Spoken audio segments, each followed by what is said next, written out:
सबसे पहले करुणा के सागर तथागत गौतम बुद्ध जी के चरणों में पंचांग प्रणाम करते हुए कुल गुरु संतों के संत श्रोमणी गुरुदास जी के चरणों में पंचांग प्रणाम करते हुए नॉलेज ऑफ सिंबल के नाम से जाने वाले बाबा साहब डॉक्टर बी.आर. अम्बेडकर जी के भी चरणों में पंचांग प्रणाम करते हुए आप सब नौजवान साथियों को और मेरी माताओं को और बहनों को माता रमाबाई की जयंती की हार्दिक शुभकामनाएं। और आप सभी को मेरा क्रांतिकारी जय भीम। देखो सम्मानित साथियों, अभी कुछ भाई ये कह रहे थे कि भाई पहले बता देते, हम प्रोग्राम कर देते, बढ़िया से करा देते। लेकिन सम्मानित साथियों, मैं कुछ घटना आज की बता दूं। हम पहले क्यों नहीं बता पाए? जब दिल्ली के अंदर गुरु घर तोड़ा गया तुगलकाबाद के अंदर, आप लोग जानते होंगे 2019 में, उसमें हमारे 19 लड़के आज जेल गए हैं क्योंकि हाई कोर्ट तक वारंट आ गए और वारंट और रामपुर के लड़के थे, वो 19 लड़के जेल गए। आज हम उनके साथ थे सारा दिन, इसलिए हम आपको पहले सूचना नहीं दे पाए, तो उसके लिए तो माफी। लेकिन आज माता रमाबाई जी का जन्मदिन है और बाबा साहब के विचारों की बात कर रहे हैं, तो मैं आज आप लोगों को ये बताने के लिए आया हूँ, आप किस बस्ती के अंदर, रविदास मार्ग के अंदर, आप लोगों को ये बताने के लिए आया हूँ, बाबा साहब डॉक्टर बी.आर. अम्बेडकर जी ने जो सपना देखा, आखिर वो सपना क्या था। मैं वो सपने के बारे में आप लोगों से आज डिस्कस करने के लिए आया हूँ, क्योंकि बाबा साहब डॉक्टर बी.आर. अम्बेडकर जी ने बरसों पहले मिस्टर गांधी को कहा कि मिस्टर गांधी 19वीं सदी तुम्हारी है लेकिन 21वीं सदी मेरी होगी। लेकिन सम्मानित साथियों, मेरी माताओं, बहनों, नौजवान दोस्तों, मेरी कौम के लोगों, मुझे ये तो बताइए, वो बाबा साहब डॉक्टर बी.आर. अम्बेडकर का 21वीं सदी का सपना कैसे पूरा होगा? वो सपना कैसे पूरा होगा? क्योंकि सम्मानित साथियों, हमने बाबा साहब डॉक्टर बी.आर. अम्बेडकर को नहीं पढ़ा, हमने साहब काशीराम को नहीं पढ़ा, लेकिन जो आपके विरोधी है उन्होंने आपके बाबा साहब को भी पढ़ा, आपके साथ काशीराम को भी पढ़ा, और बाबा साहब का सपना चूर चूर करने के लिए उन्होंने 2 चालें चली। पहली चाल ये चली कि आपके बच्चे कभी पढ़ लिख कर डीएम एसडीएम और कलेक्टर न बन सके, यानी कि आपके बच्चों को अनपढ़ बनाने का जिम्मा उठा लिया। वो पहली चाल कौन सी थी? कि आपका बच्चा कभी 10वीं तक फेल नहीं होगा। दूसरी चाल, प्राथमिक विद्यालय के अंदर मिड डे मील। आखिर सम्मानित साथियों, नौजवान साथियों, मुझे ये तो बताइए, आखिर वो मिड डे मील आता कहाँ से है? वो मिड डे मील मैं बताना चाहता हूँ आपको कहाँ से आता है। जो अनाज गोदामों में, वेयर हाउस में सड़ जाता है, गल जाता है, उसको साफ करने के लिए एक केमिकल का यूज होता है, फूड न्यूक्लिक अमल। वो केमिकल इतना खतरनाक, जब आपका 5 साल का बच्चा लगातार 5 साल खाएगा, यानी कि 8 तक लगातार वो खाएगा, तो उसके सोचने समझने की शक्ति क्षीण हो जाएगी। तो सम्मानित साथियों, जब आपका बच्चा पढ़ेगा लिखेगा नहीं, डीएम एसडीएम और कलेक्टर नहीं बनेगा, तो बाबा साहब डॉक्टर बी.आर. अम्बेडकर जी का वो सपना कैसे पूरा होगा जो बाबा साहब ने मिस्टर गांधी को कहा था कि 19वीं सदी तुम्हारी है और 21वीं सदी मेरी होगी। सम्मानित साथियों, बड़ा दुख होता है, बाबा साहब अकेले पढ़े लिखे व्यक्ति, हम करोड़ों का जीवन संवार सकते हैं, लेकिन आज हम करोड़ों पढ़े लिखे व्यक्ति एक बाबा साहब डॉक्टर बी.आर. अम्बेडकर का सपना नहीं पूरा कर सकते। क्योंकि आज जब से कोरोना काल खत्म हुआ है, मैं आप लोगों को बता दूं, शायद आपके बच्चे अच्छे स्कूलों में जा रहे होंगे, लेकिन जो आज भी गांव के अंदर बच्चे हैं, जो अपनी कौम के बच्चे हैं, जो मूल निवासी समाज के बच्चे हैं, आज भी वो प्राथमिक विद्यालयों में पढ़ रहे हैं और उनका शिक्षा का स्तर खत्म हो चुका है। जब वो डीएम एसडीएम और कलेक्टर हर जगह नौकरियां नहीं लेंगे, तो बाबा साहब का सपना कैसे पूरा होगा? मुझे बताइए तो सही, कैसे सपना पूरा होगा? ये तो बाबा साहब डॉक्टर बी.आर. अम्बेडकर के सपने की बात थी। अगर हम बाबा साहब की बात पूरी रात भी करें तो खत्म नहीं होगी। लेकिन आज माता रमाबाई का जन्मदिन है, तो मैं 2 मिनट केवल माता रमाबाई के उस बलिदान के लिए, उस बलिदान के बारे में बताऊंगा। क्योंकि यहाँ पर मेरी 3 माएँ बैठी है, एक उमेश की माँ, एक विक्की की माँ, एक माँ, ये हमारी माँ है। क्योंकि आज मेरी मातृशक्ति मुझे सुनने, कुछ छत पर भी खड़ी है, मेरी बहनें भी खड़ी है। मैं उन लोगों को ये बताने के लिए आया हूँ कि उस माता रमाबाई का क्या बलिदान था, जिन्होंने बाबा साहब डॉक्टर बी.आर. अम्बेडकर को आपके हक अधिकार के लड़ने के लिए लंदन भेज दिया।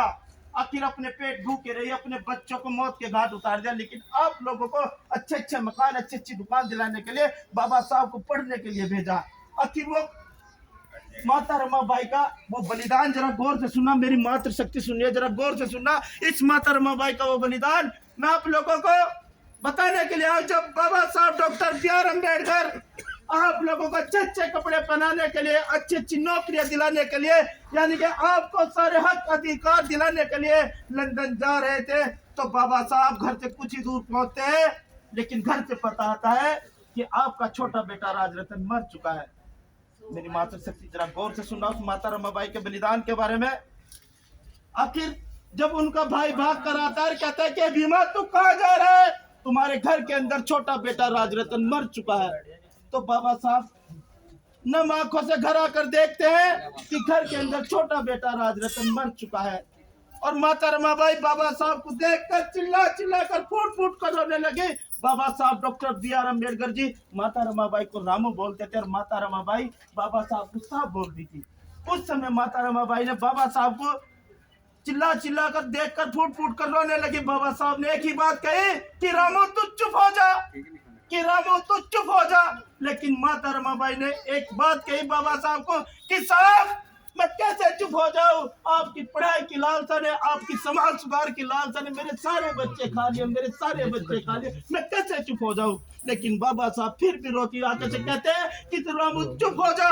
लेकिन माता रमाबाई का फिर से एक ही क्वेश्चन दोबारा से आता है कि साहब मैं आपके कहने से चुप हो जाती हूँ, लेकिन मुझे ये तो बताइए, आप तो कहते थे कि आपका छोटा बेटा राजरतन इस देश पर राज करेगा, लेकिन आज वो इस दुनिया में नहीं रहा, तो वो राज कैसे करेगा।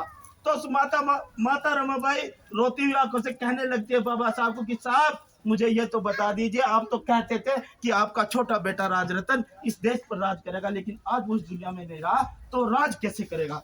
तो साहब बाबा साहब रोती हुई आंखों से कहते हैं कि रामू तू चुप हो जा, मैं कुछ ऐसा काम करके जाऊंगा, हर माँ की कोख से जन्मा राजरतन इस देश पर राज करेगा। लेकिन मेरी मातृशक्ति मुझे यह तो बताइए, आज हर माँ की कोख से जन्मा राजरतन, मेरी मातृशक्ति सुनिए, मेरी बहनें भी सुन रही है, मुझे यह तो बताइए हर माँ की कोख से जन्मा राजरतन इस देश पर कैसे राज कर रहा है। उस बाबा साहब डॉक्टर बी.आर. अम्बेडकर का, आप उनके बाबा साहब के 4-4 बच्चों का बलिदान खाए बैठे। क्या आपने कभी बाबा साहब डॉक्टर बी.आर. अम्बेडकर को पढ़ने की कोशिश की या साहब काशीराम को पढ़ने की कोशिश की? नहीं की, क्योंकि आपने नहीं किया।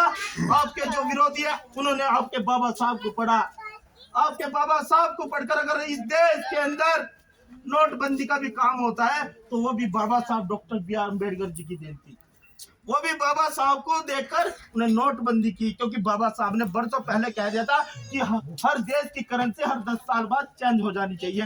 ये सब बाबा साहब डॉक्टर बी.आर. अम्बेडकर की बदौलत है, क्योंकि हम बाबा साहब को नहीं पढ़ते, लेकिन आपके विरोधी लगातार बाबा साहब को पढ़ते हैं और बाबा साहब के हर उस कार्रवाई को रोकने का काम करते हैं, ताकि क्योंकि जो भी बाबा साहब ने आज तक बात कही वो कहीं ना कहीं एक दिन पूरी होती है। और बाबा साहब ने ये भी कहा था कि 19वीं सदी तुम्हारी है, लेकिन 21वीं सदी मेरी होगी। उसी सदी को रोकने के लिए, ताकि आपके बच्चे पढ़ लिख कर डीएम न बन सके, कलेक्ट्रेट न बन सके, इसलिए उन्होंने कई चालें चली ताकि आपके बच्चे केवल साक्षर रह सके। साक्षर उसे कहते हैं, सम्मानित साथियों, मेरे नौजवान दोस्तों, जो चिट्ठी लिख सकता हो और चिट्ठी पढ़ सकता हो उसे साक्षर कहते हैं। शिक्षित उसे कहते हैं जो अपने साथ साथ अपने परिवार के साथ साथ इस समाज को भी लेकर चले, बाबा साहब डॉक्टर बी.आर. अम्बेडकर के उस मिशन मूवमेंट को भी लेकर चले, उसे शिक्षित कहते हैं। सम्मानित साथियों, मैं आप लोगों को कुछ परिचय कराना चाहता हूँ। मेरे साथ चलकर आए वागेश कश्यप जी।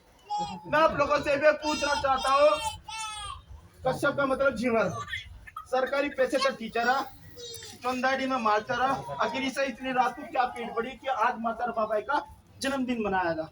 मेरे साथ चलकर आया सुमित मास्टर साधारणपुर का, 80-90 बीघा धरती का, कोई दिक्कत नहीं, घर की कोई टेंशन नहीं है, लेकिन फिर भी आए कि कहीं ना कहीं अगर मेरे समझाना से मेरी कौम जाग गई तो मुझे चलना चाहिए। मेरे साथ चलकर आए हैं केंद्र से। भाई केंद्र से कहाँ गया? इधर आ जाओ नाजिर भाई, इधर अभी मेरे बाद नाजिर भाई बोलेंगे। जरा सुनना, हम लोगों ने बाबा साहब को नहीं पढ़ा, लेकिन और लोगों ने बाबा साहब को पढ़ा। नाजिर भाई भी सरकारी नौकरी करते हैं आपकी नगर पालिका में यहीं। और मेरे साथ चलकर है अजय एडवोकेट जी, गांधी कॉलोनी से, गांधी कॉलोनी से। और मेरे साथ चलकर आया अमरपुर से रमेश राज गौतम जी, जरा जय भीम बोल दो।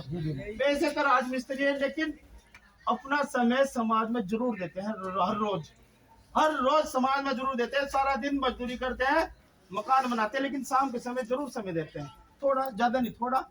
मेरे साथ चल कर आया बात समझा अजीत भाई, ये भी मजदूरी है, लेकिन अपना समय लगातार कंटिन्यू इस समाज में दे रहे हैं। लेकिन सम्मानित साथियों, मेरी कौम के लोगों, आधी रोटी कम खाओ लेकिन अपने बच्चों को पढ़ाओ। केवल हमारा इस मीटिंग का करने का तात्पर्य यही था कि कुछ ना कुछ जागृति, और जो आने वाली 21वीं सदी है, बाबा साहब की हम 21वीं सदी है, आने वाली 21वीं सदी है, इसे अच्छा तैयार कर दो बाबा साहब के बारे में बता के, बाबा साहब के बारे में पढ़ा के, ताकि बाबा साहब डॉक्टर बी आर अम्बेडकर और उस माता रमाबाई के 4 बच्चों का बलिदान जो आप लोगों को दिया, ताकि वो पूरा हो सका।